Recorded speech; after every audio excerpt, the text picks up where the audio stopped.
Hey, Brandon.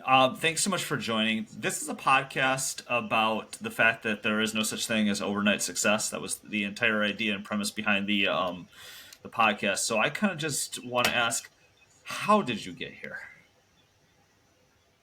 For sure, and I will go down Dreary Lane and Happy Lane. No, I'm playing. Well, that's good. I like that because they're. Anytime somebody is like, "Yeah, everything was happy, everything worked out, nothing ever went wrong," I'm like, "No, can't be true." I tripped here and fell down the rabbit's hole. I am now here on said podcast, but it's all great learning. So I guess to begin said story, I have, and depending on how far we want to go back, I'll try to trace it around like early childhood and get straight into the teenage age and then adulthood. Love it. But very early, artistic at heart, and just as I grew up, I was like, well, I'm an artist, but there's this thing called money and bills. How does one, figure that out? I tried my stint at wanting to become a tattoo artist. That didn't pan out, but then eventually I was like, oh, there's this thing called tech. There's these things that called websites that companies need. And so throughout high school, I didn't really finish college, but I started to, this thing called YouTube started to come out, and people were kind of talking about graphic design, YouTube, and I was just like, oh, how about I kind of jump into that and see what I can build? And so just as a curious child, not good at school, so I wasn't doing any of my homework, I was online watching YouTube, as any good child in Gen Zer knows. They're doing TikTok. I think it's very millennial of me to watch YouTube. Still, everybody still gets a little of YouTube. YouTube is universal. It's basically it's the secondary platform that you use. If it's YouTube plus TikTok, Gen Z. If it's YouTube plus like something else, then yeah, then we're elderly millennials. I appreciate that fact check, Jeff. Truly. Yeah, so I was in between like trying to tell my parents, no, there's this thing called YouTube, like let me learn. School is like terrible. My teacher doesn't know what a hex code is. Like leave me alone. And any of you creative designers out there, you know what I'm talking about. For those of you not as nerdy as us, it's okay. We'll dive a little bit deeper as we talk. But yeah, so really early, around like 15, 16, through YouTube, I was learning how to be a graphic designer, web designer, and I was starting to actually like build things for some of the YouTube channels that were starting to pop off. Like a lot of music channels needed a website, needed some graphics, needed a logo, some branding. So I started there and I was like, oh, I can make money online. I am not going back to Radio Shack. This is not what we're doing. And so that kind of scaled. And so I started to build my portfolio. And as any career sort of works, like you start to get a little bit of a name. And eventually I was like, okay, well, these YouTube people are great, but they don't kind of have any money yet. They have money now. But at the time I was like, not really. But I accumulated enough work to have a portfolio. And I started working with a really small startup where they were small as a team of 4, but they started to actually get some larger budgets. And so grew my portfolio a little bit there, ended up leaving them after like 4 years, jumped to a larger agency, got my hands in working with like Disney, Dannon, LG, and started getting into, at this point, in my career, it wasn't like web design. It was like UI, UX, product design, really getting into nerdy stuff here. But like I started to see like, oh, design. And this is when design actually started to be taken seriously by businesses in terms of like actually let's invest in design so we can actually profit and build our websites, our online side of business, build it like a machine so that we can increase our revenue, not just like have pretty buttons and pretty imagery.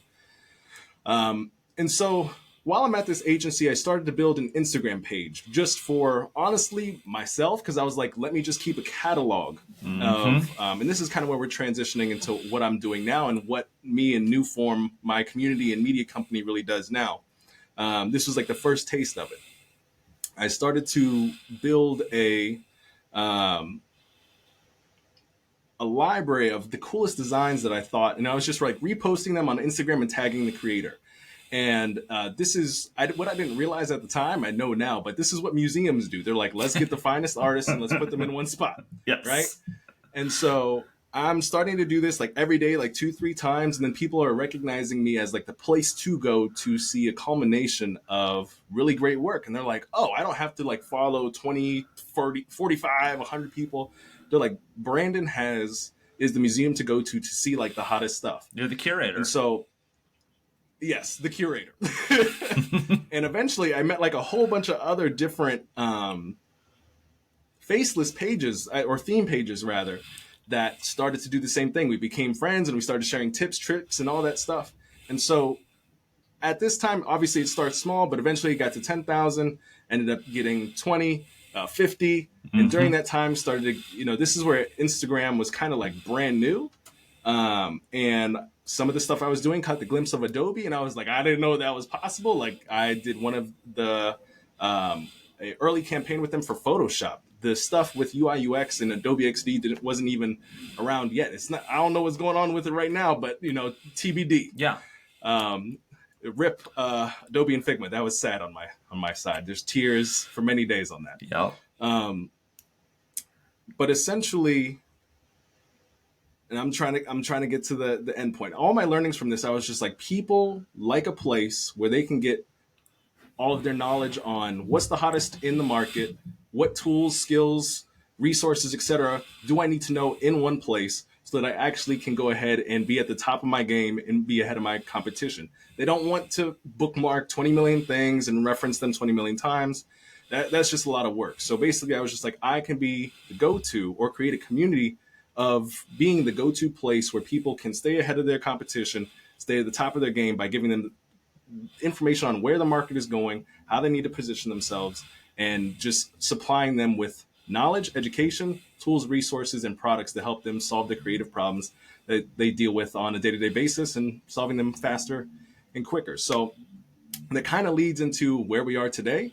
New Form, I'm a co-founder of that with Cole Jane, my buddy, and we service 1.8 million designers on Instagram, the largest creative outlet on Instagram, which is awesome. We do that through 4 different properties: UI Gradient, Daily Web Design, UI UX Daily Tips, and my own Instagram.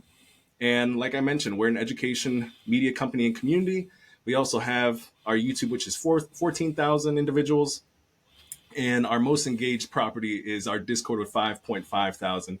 And yeah, essentially we're a bridge between our community, bringing them as much education as possible on the things that I've mentioned, how to stay ahead of the competition at the top of your game. And we work with very select partners to be able to bring the right products, right tools, services, etc., to said community to do just that. And, we're very picky. Adobe and Wix, top of the with those are the 2 that we kind of stick with, and we've done many others. But that was a big nutshell, man. I'm gonna let you get in there. Where shall we go from here? I just wanted to clear out, honestly. Like that was great because there were a couple times where I was like, drop the 1.8 million, drop the 1.8 million, bam. And I wanted to be like, bam, when you did it. And I was like, no, because I remember that Kevin Hart interview that he did with Don Cheadle, where like Don Cheadle like says his age, and then Kevin Hart's like, damn. And you're like, no, I don't want to do that. But what I love about just all of that in totality is, I mean, there are going to be people that listen to this podcast that can deeply feel what that journey is like. And there's some others that will learn something from that journey, because there's a power in curiosity, right? In following where you are curious and how you get there. But there's also a power in, if we live in an era where information is ever present, constantly growing, then there is a value in condensing that and becoming a go-to source. And then I would also say that it's probably a ongoing and delicate balancing act of making sure that you find the right things to curate and the right tips to make sure that you keep the community engaged, because you've built up equity, but you also have to continue to deliver to keep people engaged. Very true. And I'll explain something that makes it easy, and I'll explain what makes it hard and what I have found that makes it easy, I guess. Yeah. The hard thing, just like you said, there's things that you kind of have to, I wouldn't even say master. There's things that hit well and don't hit well with the community. Mm-hmm. But at the same time, the whole purpose is to try to give as much information, of the right information rather, not spamming, but enough of the right information to help move our audience in the direction that they want to move, and that we're also trying to move them, which is how can we get them to be their best and better than the competition. And so what we found is, even if it's really good information, sometimes it doesn't really go well with the community. Like for example, some of the stuff that we've been dropping about. Have you heard about R1? I'm sure you have. You dog, I know you have. No, R1, the no, rabbit. no, What? Oh no. my God, the AI companion. No, Brandon, this is one of those things that I've been trying to do in the last few years. Is when somebody says you've heard of this, I don't have the I shame. swear. I don't have the shame of going, yes, I have. Now, please tell me more about it, and pretend like I'm like, no, I would like to just not pretend I don't know. I Yeah, want to learn. so basically, I'm not gonna be like nerdy about it. I'll try to explain Please be nerdy about it. what it is. It's a safe space, Brandon. What it is. All right, safe space. I feel it's hot in here, man. It's a lot of lights, and I wore my hottest shirt in this motherfucker. It's cold outside, but hot in here. I should have told you. I should have told you could have been casual because I am just wearing a Pawnee, Indiana sweatshirt. This is casual. This is my only clean shirt right now. Everything Yes. else is just dirty from the rest of the week. Yes. It's Friday. I was like, it looks nice, but it's hot. Mm-hmm. And I forgot I've got like 8 lights in here. I appreciate you powering through. 15 minutes in, guys. Just warm your ears like I am. Okay, wear those earmuffs tight. All right, where were we? Okay. Well, yeah. So R1 Rabbit. Mm-hmm. So R1 is basically, it's a handheld device where it has, I think, 2 physical features. There's a push to talk, and like I think you can scroll like you would on an iPhone. But essentially, what it is a interfaceless AI companion. Think of a half the size of your iPhone. Yep. You can talk to it. And instead of on your iPhone, let's say you want to take an Uber ride together, right? Like we were talking about earlier, we don't want to, well, in this case, Costco comes to me, but let's say we want to go to Costco instead. Mm-hmm. We would just say, hey, we want to take a trip to Costco. We want to order these things, yada, yada, yada. But also we want to Uber there to go pick it up. We can tell it what we want to order, et cetera, et cetera. On our phone, we would have to put in like what we want to order, all that stuff, yada, yada, yada. And then we would have to go to another app, Uber, and then go ahead and like, where are we? Where's the closest Costco? All that stuff. So there's a lot of human interaction in that. But this Rabbit or this R1, you can tell it everything as messily as you want. You can sneeze during the thing. It will order the stuff at Costco, the nearest one, and it will send the Uber to the exact location, the nearest one that you're designating.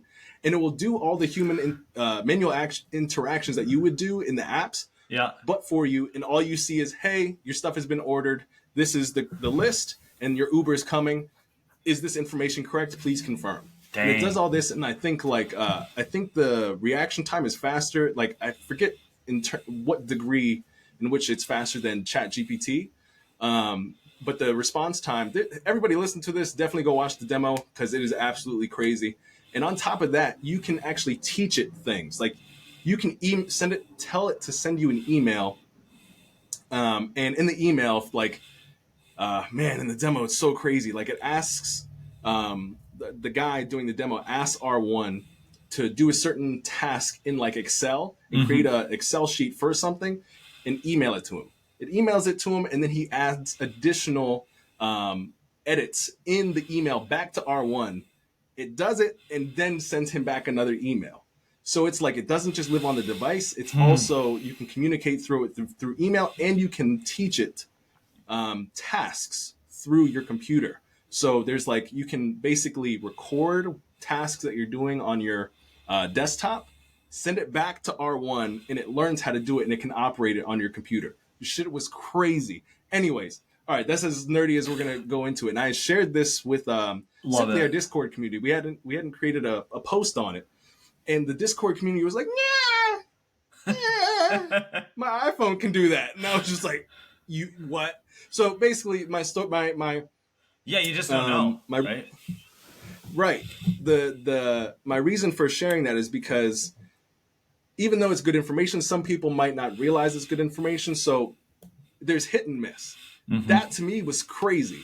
We can share that with the community, but there's something else that might be even still pretty crazy, but not as crazy as I think that is, that might resonate more with them because maybe it's closer to home and that they can utilize immediately with where they're at.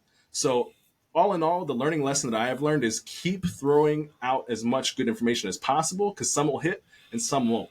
Eventually, the good things probably will hit. It's probably just not time yet. You might be able to see the vision of where that's heading, but the community might not be there yet, and we can receive that as feedback as, oh, we're trying to give them good information. We planted the seed, but maybe just keep watering that, and they'll see over time. Well, So I think too, like, this is the applicable thing for almost anyone on this podcast, right?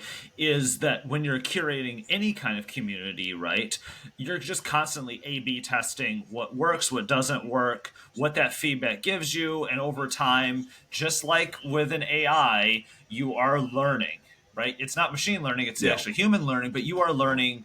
Okay, I have an inclination or a hypothesis of what will work and what will work best. And you will still be surprised, like the R1. Because when you're telling me that, I was like, wait a minute, Brandon, I don't have to do an Excel spreadsheet again?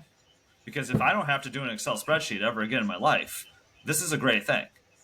It's the one thing where I am slow at and I don't like doing, and it just brings me no joy. I will go to a grocery store, meander for 2.5 hours looking for ingredients and listening to a podcast.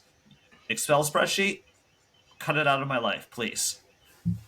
yeah. That It would was hit home. crazy. The guy took a photo of the Oh my data gosh. that he needed to put in a spreadsheet. And he was Oh, it was a video. He was like, hey, here's this information. I need you to put it in Excel sheets, basically do X, Y, and Z to it.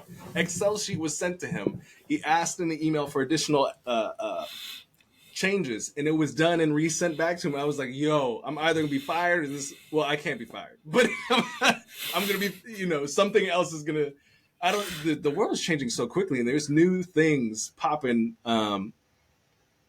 each week, and that's why it's so important. Like, one of the things that I hear from our community is just how insanely all this information is coming down the pipeline, and that's where really where we come in, because there's a lot of information, but how can we distill the information for a community where it's consumable, and also be able to add context to where it is relevant to them, not just be like, here's the thing, yeah. another thing, another thing. Like, that's how people die. That's what the news is. And also, when you check, when some Yes. people open up their bills each month, like, who knows?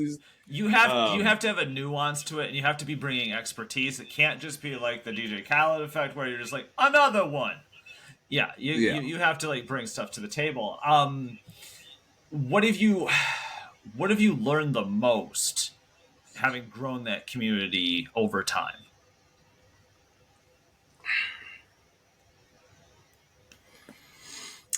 The most. There's a lot, but I'm trying to pick maybe like the biggest. Or can I go do a bullet point? You can do whatever. I have the ability to edit this thing, so Okay. Wonderful. Thank you, Adobe Premiere. What's it call it? Let me see.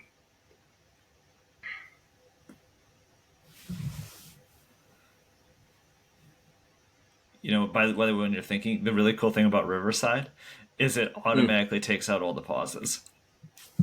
Oh, wow. I didn't know that. That's awesome. Yeah. That's sick. Okay, Yeah. Riverside, we see you.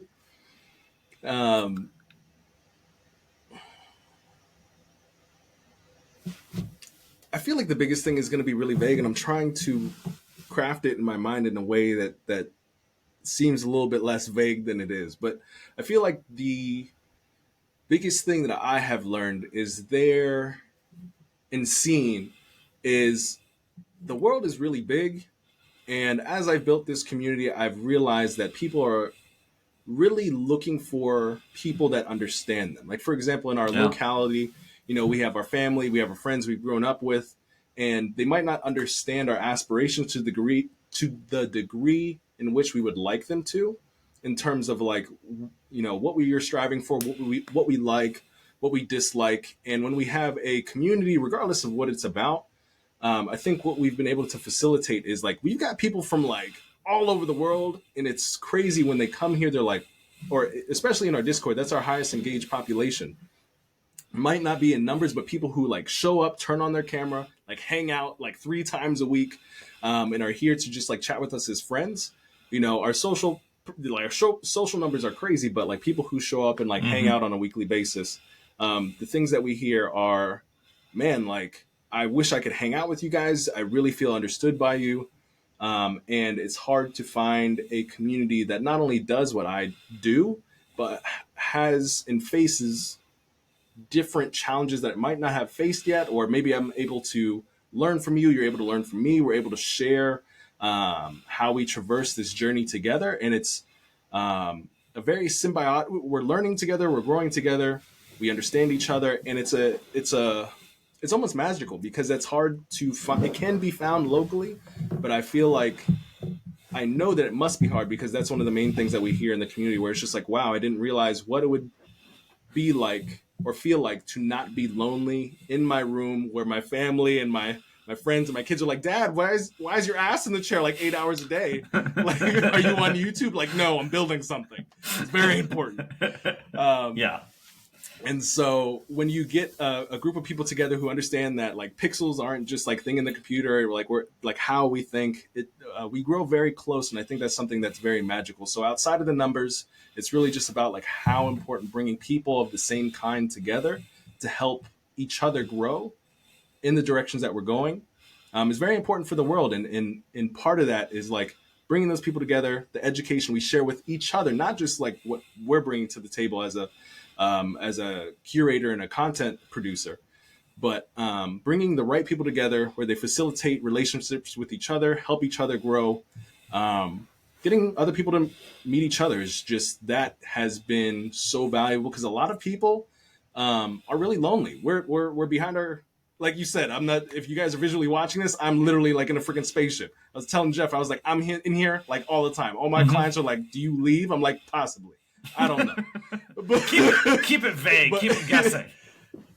But I have that much time at my desk that I think it's important and valuable to produce something that I'm sitting in visually. Yeah. So, anyways, that was a long form, but I think if I were to sum it up, the community aspect and being able to build a place where people feel understood, people feel cared about, they can build friendships, they can learn. It's just a place of a safe space where they can learn, love their craft, and keep building more and learn from others. I think there's a I think that's the biggest thing. and I think there's a takeaway too. In almost every industry, people want to be able to have that ability to kind of talk through things that are a little bit more inside. You see this with content creators. I've curated groups before myself, and what you tend to notice, I mean, is that just, this is the same thing here with this, the Real Time Academy and the Shorty Wars. It's like you're curating a group of people who want to be better at their craft, but also, sometimes be able to get questions answered and talk about things that only a few people are going to understand. Yeah. And that I think is incredibly valuable. The other thing, and there's a commonality on this podcast about, it's rare when people build communities of 1 million plus, because it just takes so much time dedication, emotional dedication, right? Because I hear it in your answer. It's the idea of wanting to do best for this community, right? There's not a goal to be served other than to make things easier and more welcoming for everybody in the community. I say all that to say there is also a very real point of, when you have that large of community, you now have leverage, and that you can now bring things to that community and have partners and have value in the market that is uniquely you. Like that part is really valuable. Like I think most content creators don't set out to be like, I have to get this and then this brand deal. I don't think you set out to do it, but you now exist in a real space where it would be kind of dumb for brands not to, especially if they're, specifically wanting to engage with the community, not want to work with your community. Exactly. And it's a win-win. Like, we are there for our community to provide the best education possible.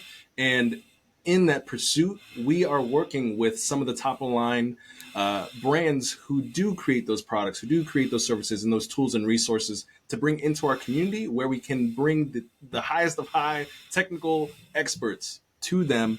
And, they can get as much value, the highest valuable as possible out of that. And what the brands get when working with us at Newform is literally an extension of their marketing company, their their marketing teams, their community teams, their education teams, and literally like their customer support teams. So it's a lot, and they get to build relationships with their current customer base and acquire new ones. So it's a win-win on both sides. Right. And I'm assuming test things, get feedback, almost exist as that's the customer.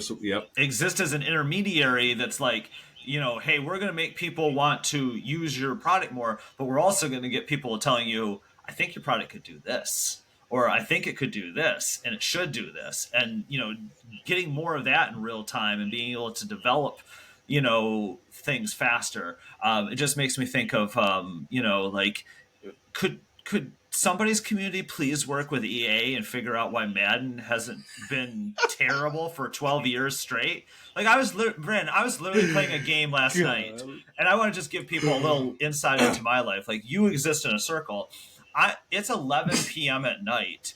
I am wearing like full bike gear on an exercise bike while playing Madden because I have ADHD and I have to be doing 3 things at once. Oh, by the way, also I was listening to a podcast. So I'm listening to a podcast, ironically, Brennan, about distraction. I'm listening to Derek Thompson's podcast about distraction. I am riding a bike while I'm playing Madden. And because we've already sworn a couple times in this podcast, I'm going to just say that thing was glitchy as fuck.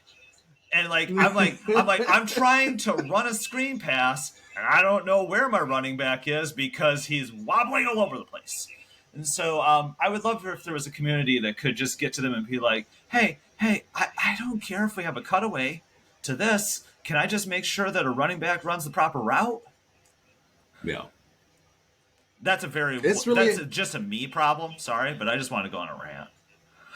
I'm sure there will be individuals listening to this and be like, you know what? I did the same thing, and you started. You now have a community of maybe 10, maybe now 15. Now that this is out, 10 people maybe that 250 podcast 10,000 podcast Peloton PlayStation 5 at the same time. There's a community of 10. I smell it. I feel it already. It's reverberating in their soul. But I think, like that's the thing. Yeah. There's people who will be like, oh, it's just me. No, there's motherfuckers around the world that feel the exact same way with the exact same thing, and who probably were doing it at the same time last Thursday. Yep. Yeah. Yeah. I think that's so much the value. Slight pivot, but I think it's a valuable one.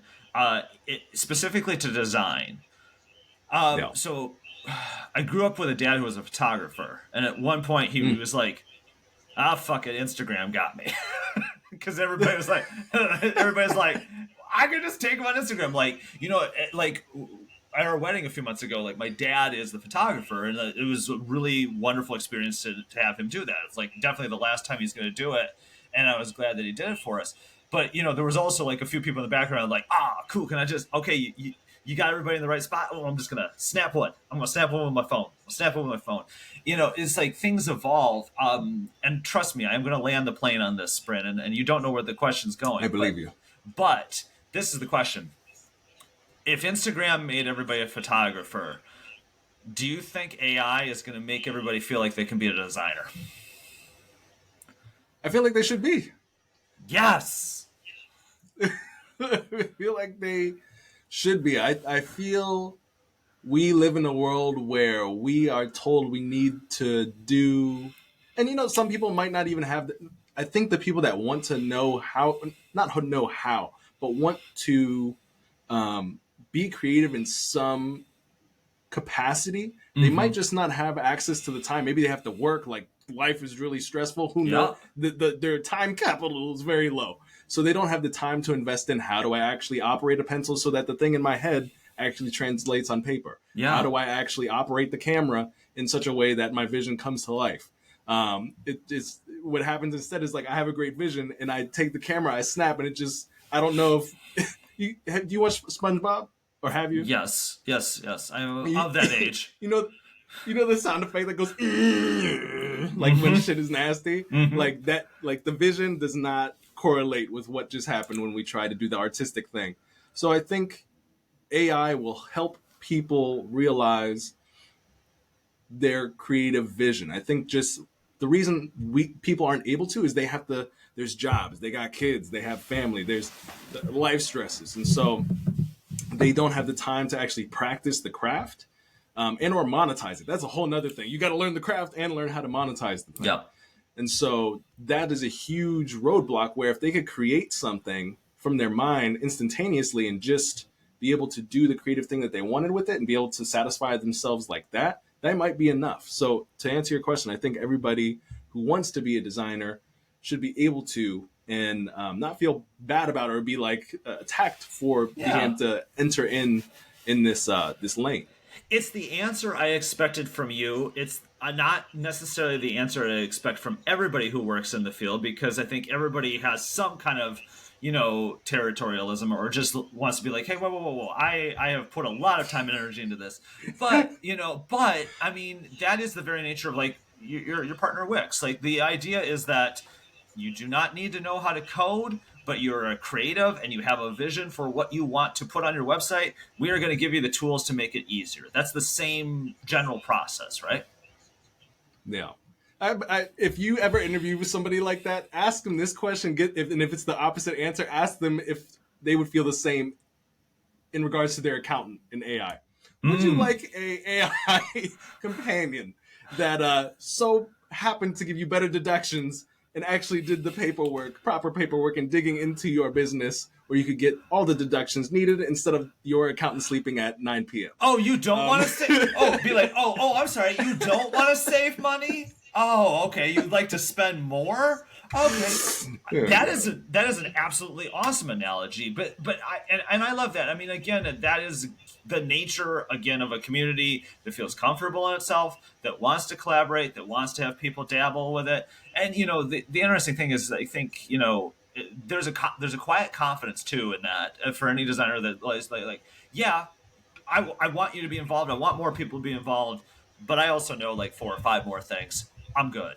That's the other thing to it, because I'm always fascinated by a lot of the visual stuff with AI. Like, I'm remembering when John Oliver was just messing around with like, make pictures of me holding a cabbage in Midjourney. And I feel like I'm going to look back 10 years from now and be like, wow, AI could do so many things. And 10 years ago, we were just messing around with weird stuff on like Remedy and Midjourney. But, because you're telling me about R1, I'm like, oh, well, that's way better. There's going to be way better uses of it. But, I think just any way that people can be aided in developing and showcasing creativity. Like I talked to Srini Kamko about like the things she does with Snapchat and AR, where like something gets, she uses AR so that you can, kind of trace something. The image gets projected and then you can trace that on a piece of paper. That's super valuable. If you're like a visual learner, but you can't really draw, it teaches you how to do it. I mean, I think there's a lot of really cool uses of tech to try and make people better or more engaged in design. Yeah, I agree with you. I think if people thought about, everybody has a different trade, a different skill, and it's just like depending on how old you are and how much time you spent. Like I've spent my time in design. I understand how to design and monetize design. On the opposite side, and somebody's like argument was, well, what if you get that? What if somebody enters in and is able to do what you're doing faster with AI? I'm like, awesome. Well, I understand with my experience, I understand things that maybe the newbie who's using the tools, that they can get the output, but hopefully I'm using those tools and other tools because I have more time at disposal. I can start connecting. Like, for example, right now what's huge in our, and for the designers listening to this, I think this is in creatives, designing things is becoming a lot easier. More people are coming into the market, which is awesome. However, now what is the next move? Because people are like, oh, building things is becoming easier. The cost is coming down. Like, and of course, some things are still pretty daggone expensive still to build. But what's that next step for me as a creative? Automation. How can you build something, make it autonomous? How do you use Zapier? How do you start connecting these digital organisms that you're building into other systems? So when you look at it like that, it's just, I need to learn another skill to attach my current skill set in design. And luckily, some of the automation stuff with the help of AI is getting easier so that we can jump on that bandwagon easier without having to take like 8 years to be proficient in it and attach it to what we already know. So what is it? The rising tides raises all boats. Yeah. It's a good thing. It's just depending on how you look at it. Well, and I think that's the thing. We're all, if you have expertise, all tools being equal, you're going to be able to adapt to them faster, right? I think it ultimately always comes down to, are you curious, right? Like if you stop being curious, you probably stop being good, especially at your job, but also just at curating community, right? If you ever stopped being curious about information, like, Brandon, how much do you read a day? My phone says I utilize it. I'm reading and watching things because I'm always looking for narratives. Yeah. So, so I am reading and watching and just distilling probably, honestly, my entire day. Yeah. That's probably why I'm always tired. I'm like, what do I do? Like I'm crunching information all the time. But my phone usage is like between like 8 and 11 hours. Yes. A day. Yeah. I know. It's like I have this bookcase, which I'm like slightly a sociopath because I did it all in like color. But I have like I'm sitting here constantly going. I'm like, I have not read this book yet, and then I'm like, I literally have read probably two books worth of content this day just because I've gotten fascinated about something, wanted to go down a rabbit hole. The nature of what I do, like. We work in different industries, but the nature of what I do is that I always have to know a little about a lot. Like I never get to be specific in PR about anything, but I need to know at least something about something so that I can be, I have to be at least have general knowledge so that I'm not flying into something going, yeah, this is great. This will work. Client will be happy. It's like, I wind up knowing enough about AI, or I know enough about IoT and connected cars, or I know enough about biotech because I work in it. Yep. But yeah, I think curiosity, especially for creatives, is incredibly important because, if you just stand there, the world passes you by. Yeah. It's very true, and I think this is what all the AI, engineers and the people who are running these different organizations that are dedicated to building like the next best AI. They're like, we'll probably be moving away from skill-based things, but we'll always have our creativity and curiosity, which will help us drive how we're going to solve different problems with all this different AI stuff at our disposal. And just to bring that. A couple notches down before AI, what a child does when they're in the dirt, they're just like, they have mud and sticks. And they're like, I'm going to make a castle. Might not look like a castle with those tools, but they set out to solve the problem of how do I bring my creation, my vision to life with these tools at my disposal. The same way the child did that is the same way that we're going to be playing around with all the new AI tools, all the new tools at our disposal. And with the things that we come up against, whether it's a vision that we're trying to put out, actually build a thing, an artistic thing, we'll just have different tools at our disposal. And I think that's just the best way to look at it. Not like a doomsday thing, but I'll be the first one to run if we have what is it? What is that movie? iRobot. I'll be the first one to run. I've been honestly low key thinking about bunkers, but that's another day. I love that. Like you can tell somebody's age. Like we dated ourselves. Like we didn't date ourselves talking about YouTube, by the way. And I didn't want to point this out, but I wanted to wait and toward the end to point this out. We dated ourselves by invoking Radio Shack.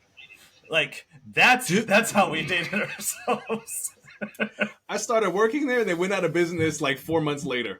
You know what the best part about the Midwest is, Brandon? Like there will occasionally be, for a long time, there was like one Radio Shack and one Blockbuster in like the mid 2010s. Like they were still there. We're like, how is this possible? They hung on longer here. And I don't know if that means that like, if something bad happens, that the Midwest is just a better place to be and that we'll survive it. I don't know what that means, but or if like we just didn't get the news fast enough over here, but something's different. No, I'm fascinated by. So let me ask you this question, which is both design and AI related, and I don't want to spend a ton of time on AI, but I think there's a parallel. Usually when tech first comes out, it's expensive, and there isn't a democratization of it, right? It's not accessible to everyone. And then eventually, if you talk about websites, you get into Wix and others, it eventually becomes a little easier, a little bit more palatable. It's more, cost efficient for people to kind of get in there and dabble with the tools. Right Yeah. now, there are some kind of consumer tools like ChatGPT or Midjourney or Remedy or a lot of these other ones, but for the vast majority of things, AI is really like a high computing power, large entity thing, and I'm feeling like eventually it will trickle down. Hopefully, or I guess it's my hope and my question is that also, and like everything, trickles down to being something that everybody can kind of dabble with. And I'm starting to see that a little bit, but I'm hopeful that more people can kind of dabble with tools, at a small business level and create some interesting things with it. I agree. I almost don't even know if that was a question or It a statement. wasn't. That was the best part. Because you were nodding. So for people not listening, you were nodding, and I was like, okay. So, but I mean, realistically, like I think once something starts as an enterprise, people then start to catch on. There's second movers, and I think, tell me if I'm wrong. I think there will be a lot of people that will create smaller tools that can do one thing or, address certain, pain points with AI. I agree. Like, for example, just in the design space, what's very difficult for us as visual designers is actually building something that was alive. And when I say alive, that was functioning software or like a website. You had to be a developer in order to do like the HTML, CSS, and dear God, I would not be doing what I'm doing today if I didn't have the tools at my disposal, like Wix, to be able to build and pull my visions, my designs to life without a developer. But what's behind that? The developers are behind the technology that made doing what I do more accessible. So all right, let's deconstruct that. The developers made a platform that made it easier for me to jump to that next level of thing that I couldn't do before, where I would just design and be like, hey, developer, throw it over the fence, and they would catch it and then they would finish it off. But now I can go from design to completion. The whole process is me. Yeah. Where, before, that's a big fence to jump over. So basically, I think the same thing will happen where maybe some parts of AI is really inaccessible. Like even for me, I'm like, I don't know if I should be looking right, left, straight behind me. There's still a lot of stuff going on. Some of the stuff I do have a grasp on, but as time goes on, it will become more accessible. And I think there might be a way to just how right now, I think, what is it? Microsoft has opened up their GPT store. I don't know the date, but for the people who have been getting up to snuff with what's going on, it's a lot easier to build and train your agent, your GPT, on what you want specifically. Like I think that is another version of just like when the App Store for Apple opened up, and people were like, there was very few people, and then you started to get like over time there was a flood as people got more competent in, code. But then even more time, there was ways in which people could create apps without even knowing how to code, which is crazy. So, and that's kind of where we're at right now, where people can develop apps without having any developer prowess. They can just open up another application that was developed in this day and age, where they can develop a application out of no code. So I think the same development will happen with AI, and that's just how the cookie not crumbles, but that over time, that's how things progress, as you mentioned. I agree. Early days are always the best for that stuff. Like I remember early days of Twitter, Instagram, and a lot of other places. Like if you had access to the API, you could build a really interesting plugin that could probably do one thing specifically well. We're not so much in those days anymore, because giving out the API is it's a different conversation. Brandon, when I do these podcasts, I do a thing at the end. It's called Keep It Short. I ask you 3 questions. The questions are short. Your answers can be as long as you absolutely want. Are you ready? Let's do it. All right. Question 1, the tool, protocol, platform, thing you think will be most important in 3 to 5 years from now that isn't as much right now? Tool. I like to ask the really hard ones right out the gate. They'll get easier as we go. Best tool that isn't as important right now, but will be in the future. Yeah, it's tough because everything changes by the week. Yeah.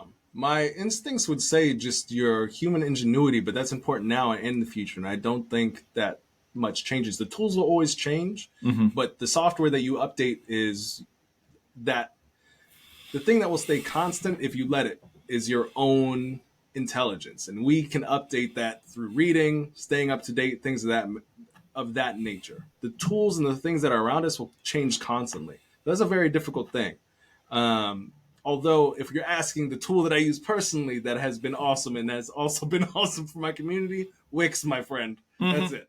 Yeah. Well, but that is a good answer. Like, there's two good answers in that, right? There's the answer that you should kind of really just be tool agnostic in a lot of ways, because the only thing that's constant is change. Things will adapt. You ask any good content creator, they were good on MySpace, they were good on Vine, they were good on whatever the thing was when they started, and they're good on whatever the platform is now, and they're good on TikTok. But it does not matter if you have expertise and you have knowledge and you're curious to be good. The other thing that is true is, yes, Wix has constantly adapted, right? Wix, look at Wix 5 years ago, or even further ago to what it is now. It constantly adapts, gets better, changes with the times, and keeps up to date. That makes a lot of sense to me. Question 2. Thing you spent the most time on in your life that you're like, I could have done that faster.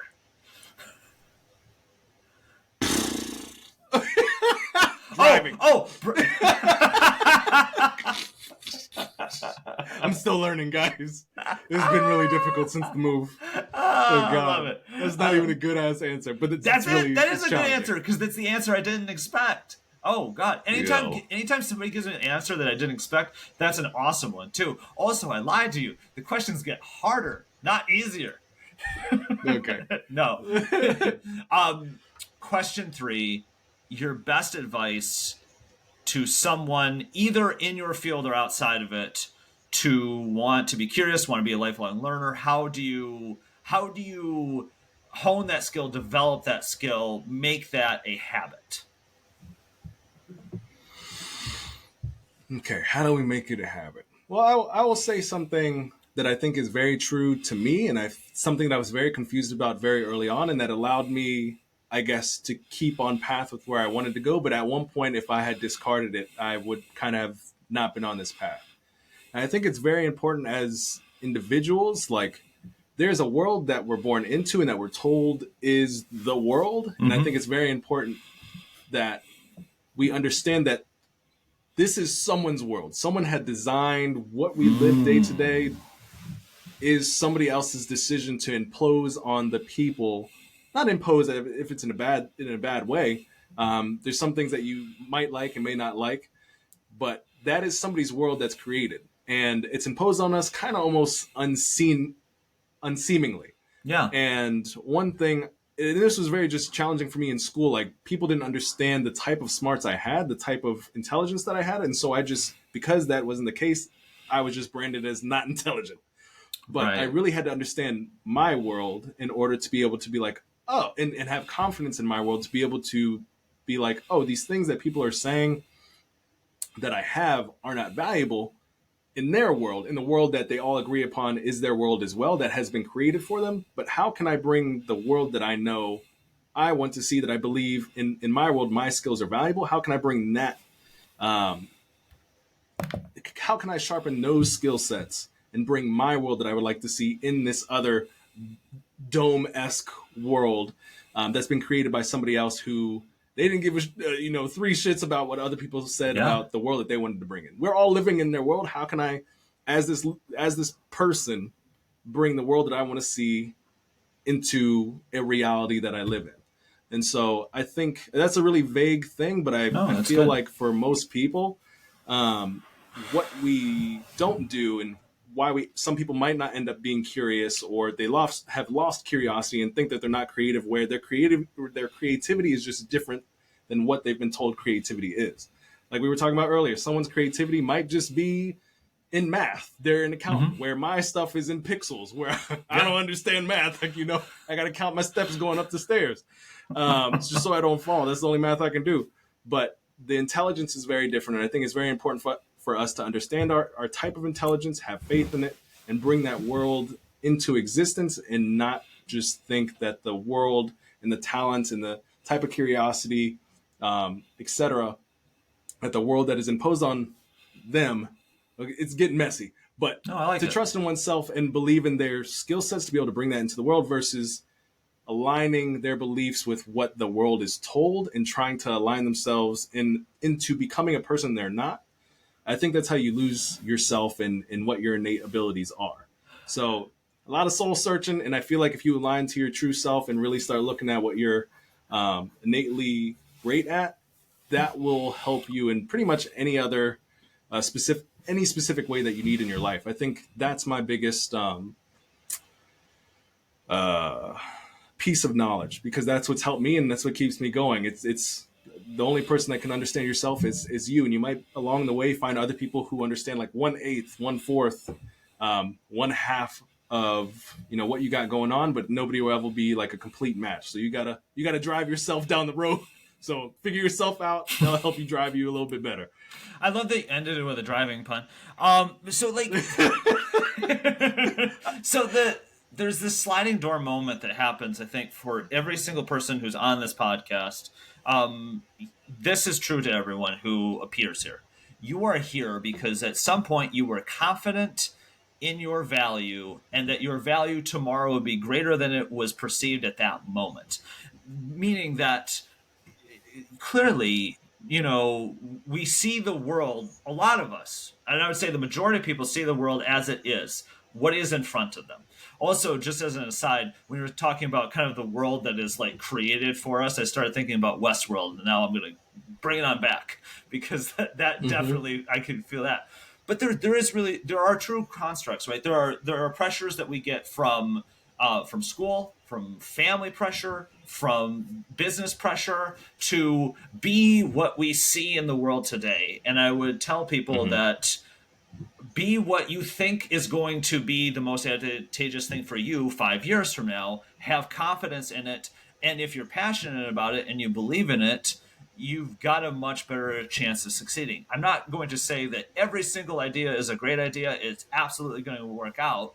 I would just say that the people who get to be on this podcast and who win Shorty Awards and do really great and cool shit are the ones who bet on themselves, created a community, did something that other people weren't doing. And so being different is absolutely a value. Trying to see where the world is going, not where it is incredibly valuable. And if you are passionate about something and want to learn about something and want to do that, then by all means, and you have the means to do that, because I firmly understand privilege, Maslow's hierarchy of needs, and all kinds of other things that go into it. But if you've got the means to do it and you've got the idea, please do it. Amen. Brandon, sorry, thanks for clearing out for me on that one. But I appreciate you so much being on the podcast. Can't wait to see what you do next. Thanks again.